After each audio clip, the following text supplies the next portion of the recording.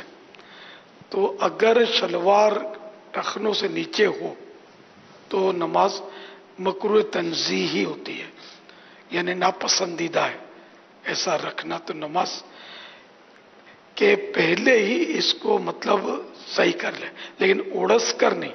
اگر یوں فولڈ کریں گے تو نماز اس طرح پڑھنا مکروہ تحریمی ہو جائے گا.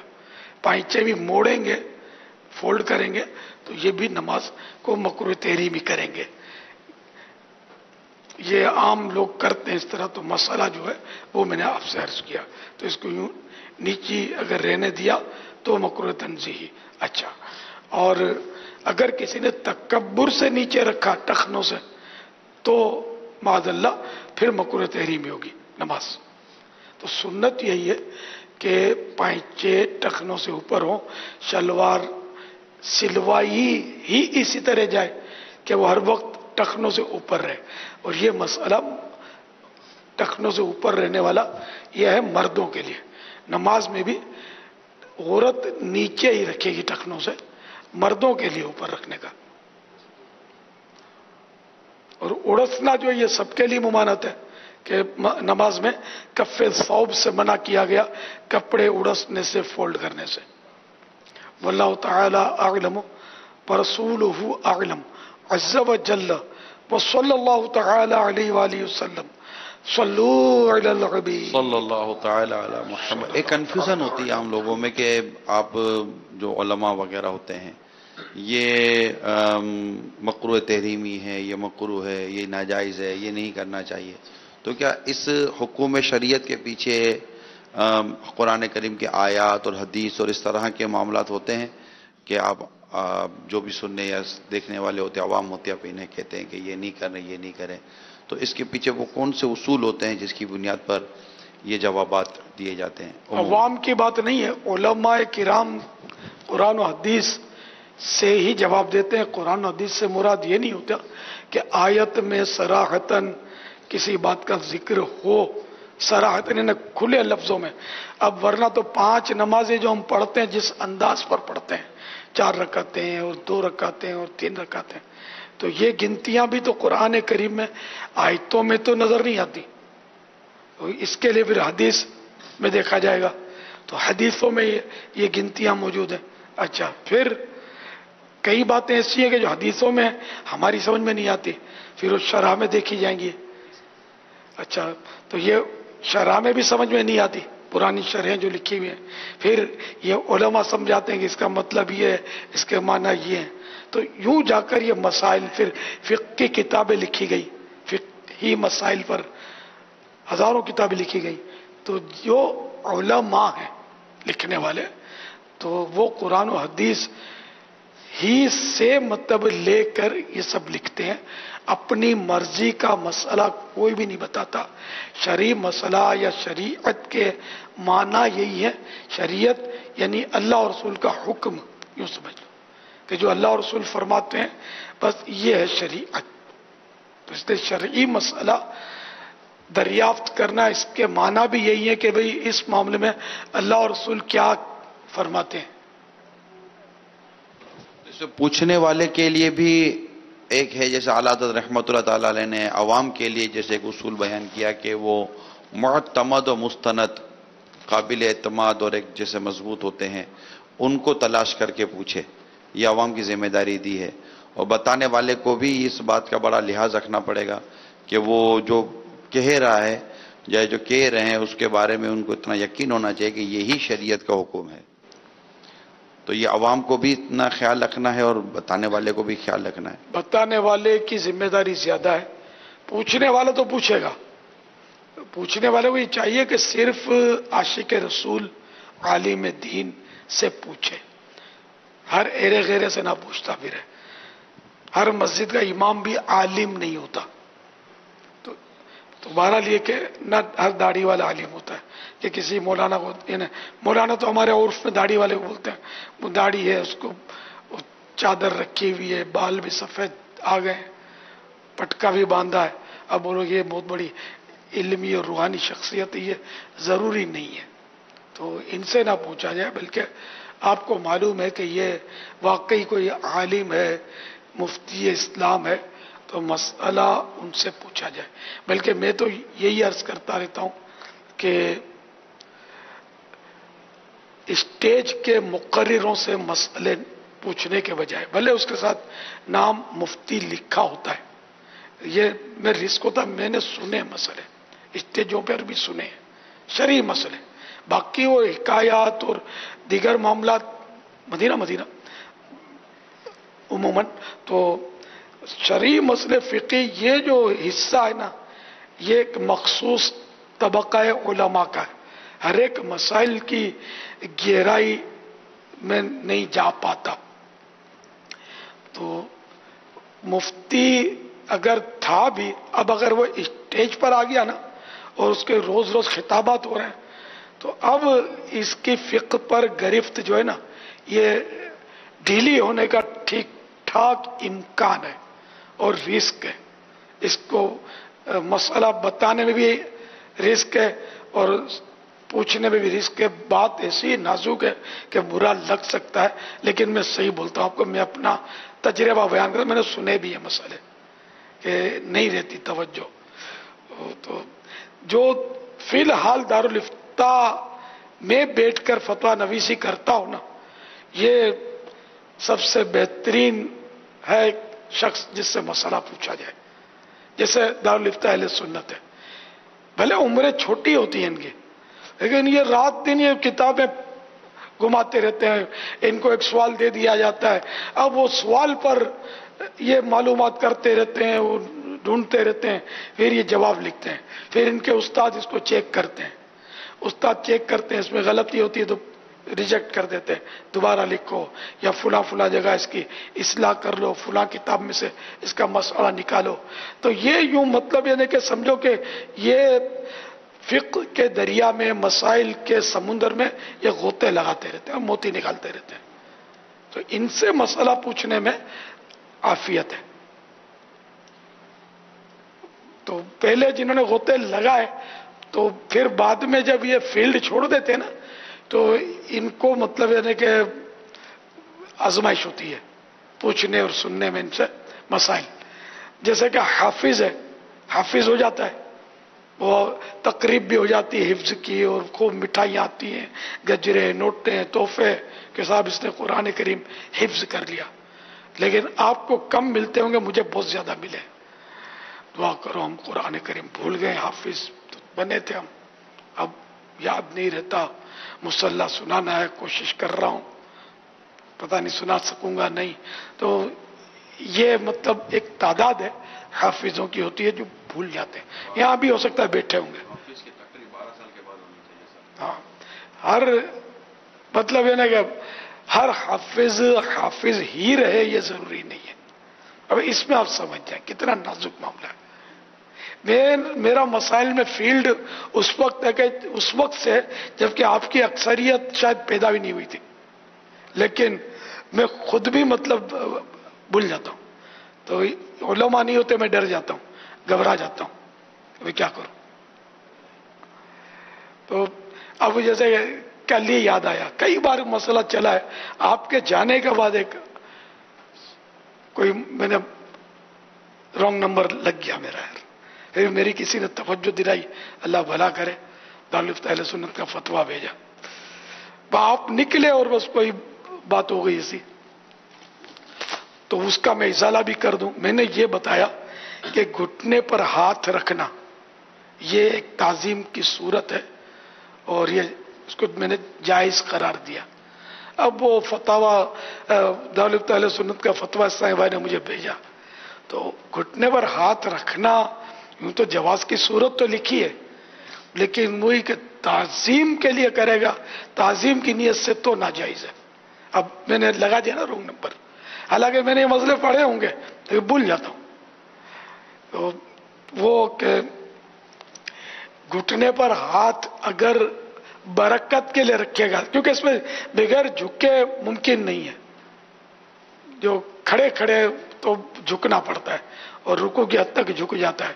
تو تعظیم کے لیے یہ میں نے مسئلہ بھی بتایا تھا شاید کل، یہ میں سے 12 بتایا میں نے کہ یعنی کسی یہ سلام کرتے ہیں تو جھک کر سلام کرتے، محاورہ بھی ہے جھک کے سلام کرتا ہے.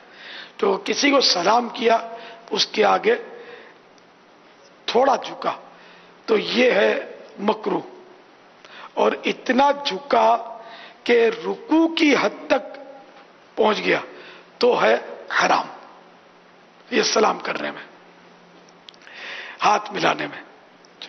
تو کئی لوگ جھک جاتے ہیں. اچھا، رکوع کی ادنا مقدار جو ہے نا وہ یہ کہ اتنا جھکا کہ ہاتھ بڑھائے گا تو گھٹنے تک پہنچ گئے تو یہ رکوع ہو گیا.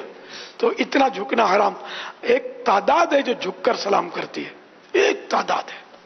شاید کہوں کہ کسی یعنی معتبر آدمی ہو یا کوئی معزز آدمی ہو، امام ہو، عالم ہو، پیر ہو، اس کے آگے تو زیادہ ہی جھک جاتے ہیں. عوام کے سامنے کم جھکتے ہیں، افسروں کے سامنے بھی جھکتے ہوں گے، یہ جھکنے میں خیال رکھے تو اسٹیٹ کھڑے رہے، تن کے بھی نہیں، نارمل جو کھڑے ہوتے ہیں، السلام علیکم کر لیا کافی ہے، السلام علیکم یہ کیا، تو اب یہ کراہت میں داخل ہوئے، مکروہ ہے، مکروہ تنزیہ، اور جھک کے بھائی خیریت سے ہیں، اب اس کو جو یہ سلام میں جھکے اس کے آگے، تو یہ اگر ہاتھ بڑھائیں گے تو گھٹنوں تک پہنچ جائیں گے، تو اگر اتنے جھکے تو یہ حرام ہوا، گناہ گار ہوں گے۔ تو اب ہاتھ چومتے ہیں، ہاتھ جھکے بغیر چومنا تو نہیں ہو سکے گا، تو ہاتھ چومنے کے لیے جھکا، اس میں حرج نہیں ہے۔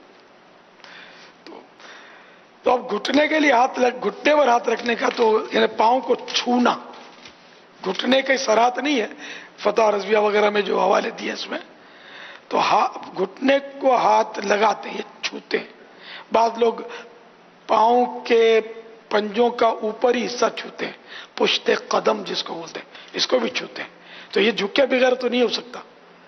تو اب اگر کسی نے کسی عالم کا، پیر کا اس لیے گھٹنا چھوا اس نیت سے، یا قدم چھوا کہ اس سے برکت حاصل کرے گا، تبرکن اور محبت میں اس نے اس کو چھوا تو جائز، تعظیماً اس طرح جھک کے چھوا تو ناجائز۔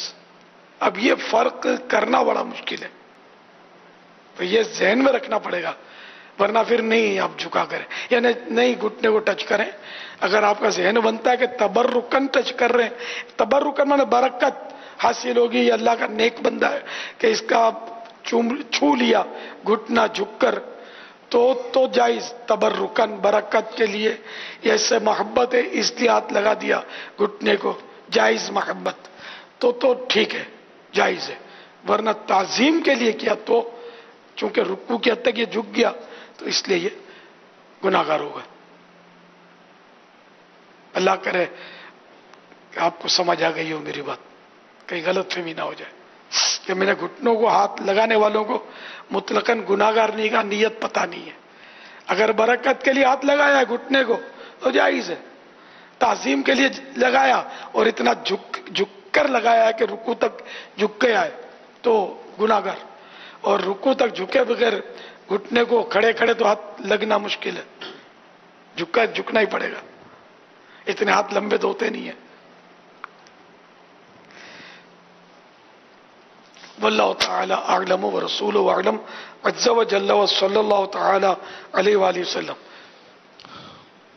کل جو میں نے جو عرض کیا تھا اس سے میں نے رجوع کر لیا ہے، ازالہ بھی کر لیا ہے، جو نہیں تھے یا چلے گئے ان کو مہربانی کر کے یہ مسئلہ آپ بتا دیجئے گا اور ایڈٹ بھی کر لیجئے گا انشاءاللہ۔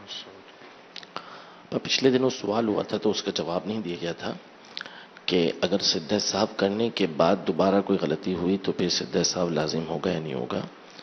تو سجدہ صاحب کرنے کے بعد اگر کوئی غلطی سہون ہوتی ہے، یعنی ظاہر سی بات ہے جان بوجھ کے کرے گا تو نماز ہی واجب الادا ہو جائے گی، اگر دوبارہ ہوا کسی کو ایسا کوئی واجب چھوٹا یا کوئی غلطی ایسی ہوئی بھولے سے تو اب سجدہ صاحب کرنا اس کے اوپر لازم نہیں، نماز ہو جائے گی اس کی۔ اچھا ماشاءاللہ، یہ سوال کے ساتھ جواب ایڈٹ ہو جائے نا مدینہ انشاءاللہ، بہت پیارا جواب ہے یہ کہ ایک بار سجدہ سہو واجب تھا اس نے کر لیا، اب دوبارہ کوئی ایسی غلطی ہوئی جس پر سجدہ سہو واجب ہوا تو اب دوبارہ جان بوجھ کر کیا تب تو نماز ہی دوبارہ پڑھنی واجب ہو جائے گی، بھول سے پھر ہو گیا سجدہ سہو واجب، تو اب یہ کہ دوبارہ سجدہ سہو کرنے کی ضرورت نہیں ہے، وہی جو پچھلا سجدہ سہو کیا تھا وہ کافی ہے، نماز بلا کراہت ہو گئی۔ واللہ تعالی اعلم ورسولہ اعلم عز وجل وصلی اللہ تعالی علیہ وآلہ وسلم۔ صلو علی الحبیب صلی اللہ تعالی علی محمد۔ مدینہ جانے والے خوش نصیب لوگ مدینے کی پیاری پیاری فضاؤں سے تحفے لاتے ہیں، جیسے کھجورے، بسکٹ، چاکلیٹ، جائے نماز، تسبیح، آب زمزم۔ تو اسی طرح وہاں کے چھلے بھی ہوتے ہیں یا کسی مزار مبارک کے پاس کے، تو پیارے باپا جان سے سوال ہے، یہ چھلے پہننا کیسا ہے؟ مدینے شریف سے چھلا آیا تو کیا مدینے والے کا حکم بھی اسے پہننے کا ہے؟ مدینے شریف سے تو لوگ کیا کیا لے آتے ہیں، اور مدینے شریف میں اب بھی معاذ اللہ لوگ داڑیاں منڈا رہے ہیں، فلمیں دیکھتے ہیں اور جھوٹ بولتے ہیں بولنے والے، دھوکہ بھی دے جاتے ہیں دینے والے. تو یہ تو ہے نہیں کہ مدینے میں جو بھی ہو وہ جائز ہی ہو، اور مدینے میں جو کرے اس پر کوئی گناہ ہی نہیں ہے. تو اس لیے وہ مدینے میں جو بھی ہو، اس میں مدینے والے کا حکم دیکھا جائے گا کہ ان کا حکم کیا ہے صلی اللہ تعالی علیہ وآلہ وسلم. ان کے حکم کے مطابق جو ہو رہا ہے وہ صحیح ہے، جو ان کی نافرمانی میں ہو رہا ہے وہ غلط. تو اس طرح چھلا پہننا یہ شرعن جائز نہیں.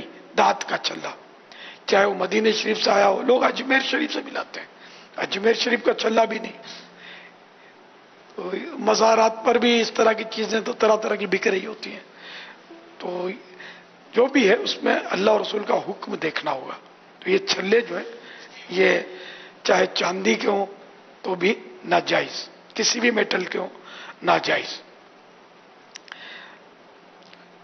اسٹیل کی انگوٹھی مدینہ شریف سے لاتے ہیں، تحفے میں وہ دیتے ہیں ہدیے میں، یہ بھی ناجائز.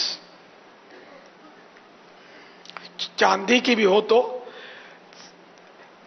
4.5 ماشے سے کم، یعنی 374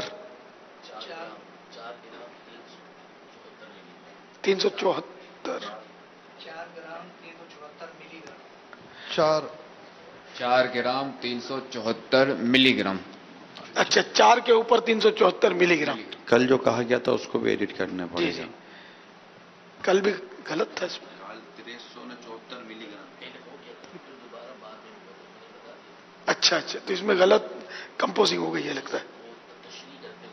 اچھا تو اب کیا درست کیا ہے؟ 4 گرام، 4 تو پورا گرام ہو گیا، 374 ملی گرام. یعنی چاندی کی ایک انگوٹھی 4 گرام اوپر 374 374 ملی گرام، اس سے کم ہو، اتنا پورا نہ ہو اور اس سے زیادہ بھی نہ ہو. ایسی چاندی کی انگوٹھی جائز ہے. مرد کے لیے یہ ہوتا ہے سب، اور اس میں نگ ہونا بھی ضروری ہے، اسٹون وغیرہ یہ ہو. اسٹون کا وزن، نگ کا وزن کتنا ہی ہو اس کی کوئی قید نہیں ہو، اور ایک ہی ہو، ایک سے زیادہ بھی نہ ہو. یہ مرد کے لیے. ٹھیک ہے، یہ انگوٹھی دونوں ہاتھوں میں پہن سکتے ہیں یا ایک ہی انگوٹھی جائز، انگوٹھی جو بتائی ایک ہی پہننا جائز ہے. اور سنت تو صرف اس کے لیے جو اس کی مہر لگائے، اور اب مہر لگانے کا رواج رہا نہیں، اب اسٹیمپ بنا لی جاتی ہے. جائز یہ بھی ہے، لیکن بہرحال سنت تو اسی کو کہیں گے کہ انگوٹھی سے مہر لگانا سنت ہے. تو ان کے لیے انگوٹھی پہننا مہر لگانے کے لیے یہ سنت ہے. جن کو مہر لگانے کی حاجت نہیں ان کے لیے سنت نہیں ہے. یہ انگوٹھیاں لوگ سنت سمجھ کر پہنتے ہیں تو یہ غلط فہمی ہے، سنت نہیں ہے. یہ بلکہ نہ پہننا بہتر ہے، یہ لکھا ہے اعلی حضرت رحمۃ اللہ تعالی علیہ نے. تو پھر کئی طرح کی انگوٹھیاں لوگ پہن لیتے ہیں، یہ تو پھر گناہگار ہوتے ہیں. طرح طرح کی انگوٹھیاں کئی پہن لیتے ہیں. تو جتنی زیادہ انگوٹھیاں ہو اتنا زیادہ پہنچا ہوا ہوتا ہے. یہ مزاروں پہ بیٹھے ہوتے ہیں تو ان کو لوگ زیادہ شاید اہمیت دیتے ہوں. نیلے پیلے موتیوں والی، اسٹون والی عقیق ہے، فلاں یہ بیچتے بھی، ہاں اتار کے، شاید بیچنے والے بھی یہ لے کے بیٹھے ہوتے ہیں اور بیچتے بھی ہیں. تو یہ عوام بیچاروں کو مسائل پتہ نہیں ہوتے. طرح طرح کی رنگین ڈوریاں پہنتے ہیں، کالی، لال. یہ بھی ہم نے کہیں علماء کو کبھی دیکھا نہیں ہے پہننا. خیر میں اس کو ناجائز بھی نہیں کہتا کہ یہ دھات نہیں ہے، دھاگا ہے، لیکن شرفا، علماء، یہ پہنتے نہیں ہیں اس کو.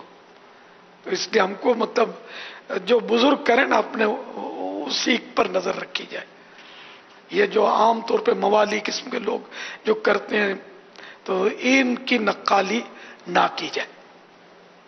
میں یہ کالے ڈورے لال ڈورے جو پہنتے ہیں ناجائز نہیں کہا ہے، پر یہ کہ بچنا سمجھ میں آتا ہے کیونکہ اہل علم طبقہ، علماء، پرہیزگار لوگ یہ اس طرح کے لوگ نہیں پہنتے یہ دھاگے، دیکھا نہیں ہے میں نے.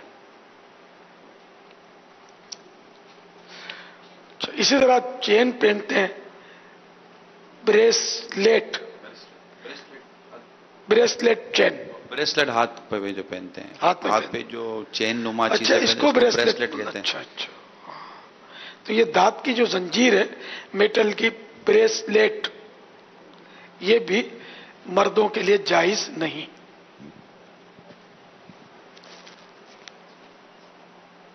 واللہ تعالی اعلم ورسولہ اعلم عز وجل وصلی اللہ تعالی علیہ وآلہ وسلم. بچوں کو بھی، مدنی منوں کو بھی اس طرح کے نہ پہنائے جائیں. اب وہ کانوں میں بالیاں پہناتے ہیں منت کی، یہ بالیاں دانت کی میٹل کی، یہ بھی ناجائز ہے.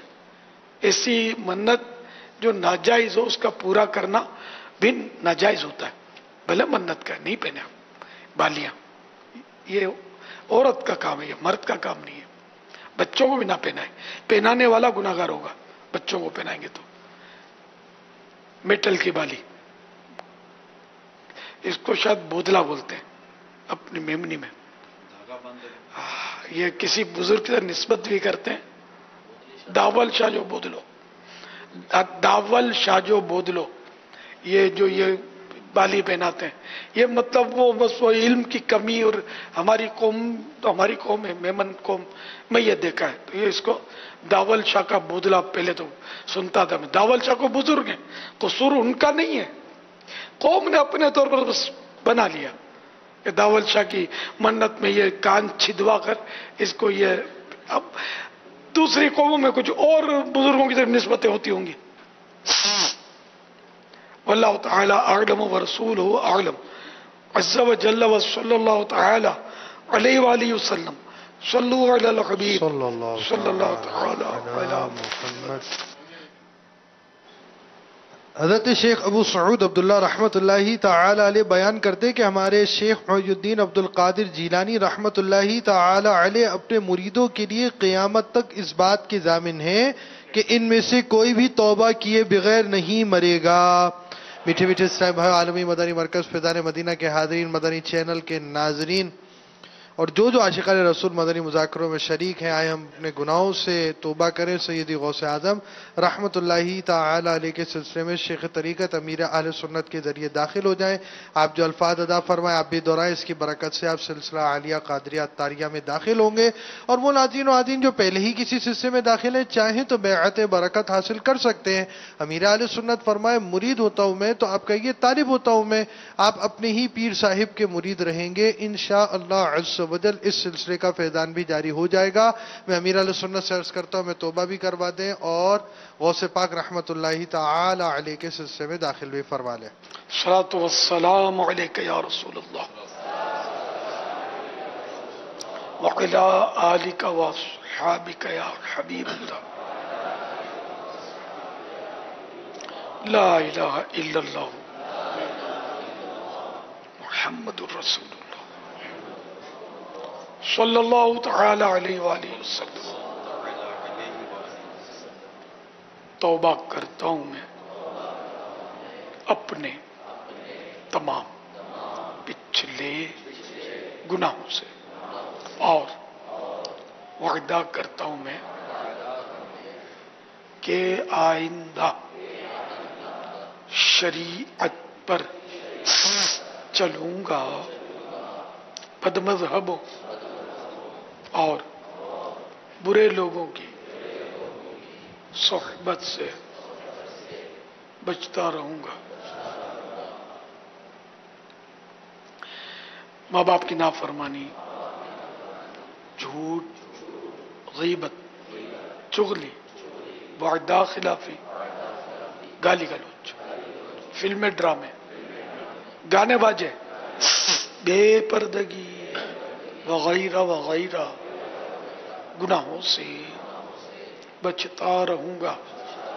اے اللہ میری اس توبہ کو قبول فرما اور مجھے میرے وعدے پر ثابت قدم رکھ۔ مرید ہوتا ہوں میں خاندانی عالی شان قادریہ رضویہ میں نے اپنا ہاتھ آپ کے ہاتھ میں دیا اور آپ کے ذریعے سے سرکار بغداد حضور غوث پاک رضی اللہ تعالیٰ عنہ کے ہاتھ میں دیا۔ اے اللہ مجھے جناب غوث اعظم کے مریدوں میں قبول فرما اور کل قیامت میں غوث پاک کے غلاموں میں اٹھا۔ صلاۃ والسلام علیک یا نبی اللہ وعلی آلک واصحابک یا نور اللہ۔ یہ فیس بک کے ذریعے سوال آیا ہے، کیا بچوں کو پاؤں میں دھات کے کڑے پہنا سکتے ہیں؟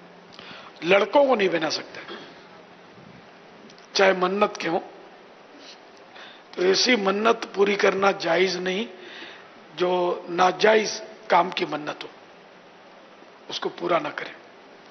بلکہ یہ ویسے بھی کڑے وہ تو ہے ہی نہیں، منت واجب میں سے تو ویسے بھی نہیں ہے، جائز ہے۔ عورت کے لیے بچی کے لیے بھی اگر کڑے کی منت مانی کسی نے تب بھی وہ اس کا پورا کرنا واجب نہیں ہوگا۔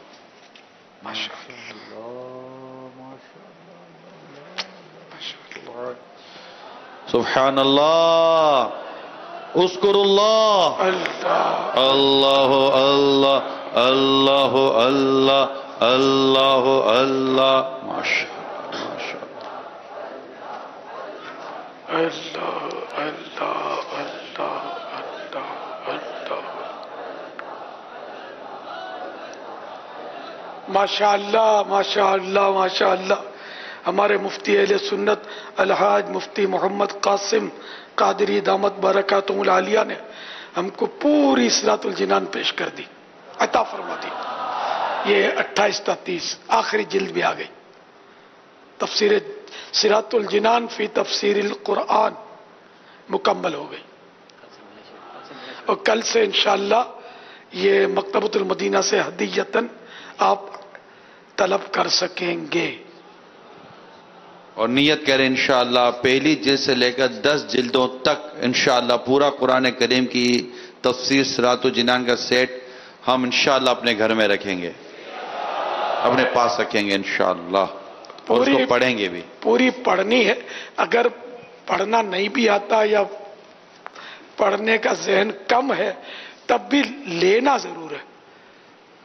یہ 10 جلدیں ہیں، یہ آپ کے مدنی لائبریری کی بالکل زینت ہونی چاہیے۔ آپ پڑھیں گے، کبھی ضرورت پڑے گی تو نکال کے دیکھیں گے، گھر کے دوسرے افراد پڑھیں گے، آپ کے ملنے جلنے والے اللہ کرے گا پڑھیں گے۔ اچھا کوئی نہیں پڑھتا تو یہ تشریف فرما رہے گی تو بھی برکتیں لٹائے گی۔ اللہ کا کلام ہے، قرآن کریم پورا ہے، اس میں ترجمہ کنز الایمان پورا ہے، پھر اس کا آسان ترجمہ کر کے ترجمہ کنز العرفان یہ بھی پورا ہے، پھر صراط الجنان کے نام سے اس کی تفسیر ہے۔ اس میں تو سمجھو کہ یہ ایک سمندر نہیں ہے، 7 سمندر کوزے کے اندر بند ہے۔